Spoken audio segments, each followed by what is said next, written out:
India TV के digital platform पर आप सभी का स्वागत है। मुंबई के बांद्रा ईस्ट में रेलवे द्वारा शुरू की गई अतिक्रमण हटाने की कार्रवाई का आज चौथा दिन है। पिछले 3 दिनों में यहाँ पर अलग अलग घटनाक्रम हुए और ख़ास तौर पर जिस दिन ये तोड़क कार्रवाई शुरू हुई उसके दूसरे दिन जिस तरीके का माहौल मुंबई के बांद्रा इलाके में रहा, उसकी वजह से पुलिस की एक बड़ी फोर्स यहाँ पर डिप्लॉय की गई।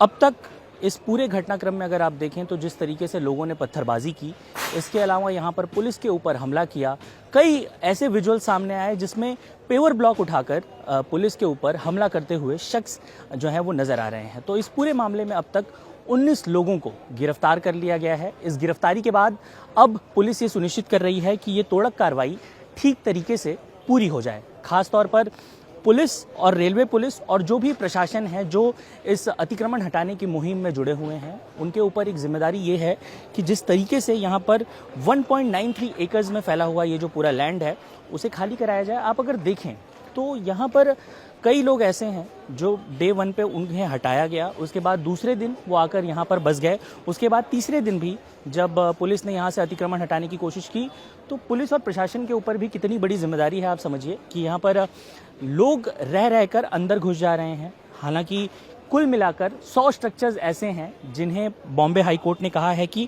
उन्हें हटाया नहीं जाएगा क्योंकि स्थायी रूप से उन्हें मान्यता मिल गई है। अब आपको बताते हैं कि दरअसल ये पूरा मामला शुरू कहां से होता है। 2017 से लेकर 2026 तक की पूरी प्रक्रिया के दौरान रेलवे ने कई बार ये कोशिश की कि इस अतिक्रमण को हटाया जाए, तोड़ा जाए, लेकिन बार बार जब भी यहाँ पर अतिक्रमण हटाने के लिए कोई भी जो सरकारी मशीनरी है वो पहुँचती थी, ऐसी सिचुएशन में यहाँ के लोग जो जैसा कि दूसरे दिन आपने देखा कि आक्रामक हो जाते थे।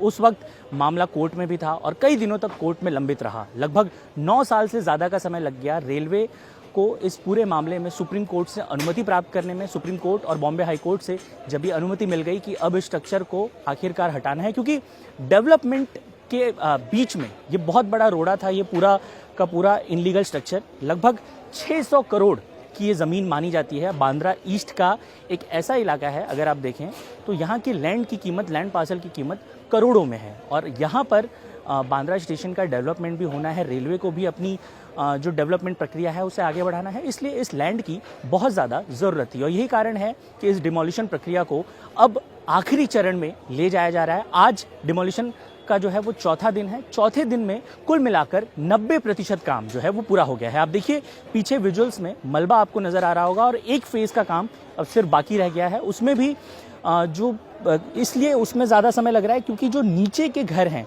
उन्हें सुप्रीम कोर्ट और हाई कोर्ट से जो है वो संरक्षण मिला हुआ है। जिन घरों को संरक्षण मिला है उन्हें यहाँ से नहीं तोड़ा जा सकता, नहीं हटाया जा सकता। यही कारण है कि अब इस प्रक्रिया के आखिरी चरण में पुलिस ये सुनिश्चित कर रही है कि अब जिस तरीके की घटना तोड़क कार्रवाई के दूसरे दिन हुई वैसी घटना यहाँ देखने को न मिले, क्योंकि यहाँ पर 2 इनलीगल मस्जिदें थी, मज़ारें थीं, उन्हें हटाते समय जिस तरीके का वातावरण यहाँ पर निर्मित हुआ और सोशल मीडिया पर भी बहुत सारे वीडियोस वायरल हुए, पुलिस को एक्शन लेना पड़ा।